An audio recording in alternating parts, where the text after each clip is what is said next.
Ano naman kung may nasasabi sila sa'yo, dededmahin mo na lang. Mawalan ka na lang ng payo sa mga bagay na yon. Alam mo, hindi lahat ng sinasabi nila dapat pakinggan mo. Hindi mo naman kasi kasalanan kung magaling ka eh. Hindi mo naman kasalanan kung masipag ka. Hindi mo naman kasalanan na binibigay mo yung best mo. Hindi mo naman kasalanan na nagtatrabaho ka para sa family mo. Alam mo, hindi mo kasalanan. Kasalanan nila yon. Kasalanan nila na may masabi sa'yo kahit wala ka namang ginagawa. Kasalanan nila na i-judge ka kahit wala ka namang ginagawa. Napakadaming taong ganyan.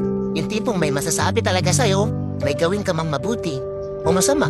Kaya I encourage you everyone. Alam nyo guys, ini-encourage ko kayo lahat. Mawalan kayo ng pake sa mga sinasabi ng taong nasa paligid mo. Mawalan kayo ng pake sa mga taong maririnig nyo. Gusto ko lang po kayong paalalahanan. Gumawa ka man ng mabuti o masama, may mga tao na may masasabi at masasabi pa rin sa'yo.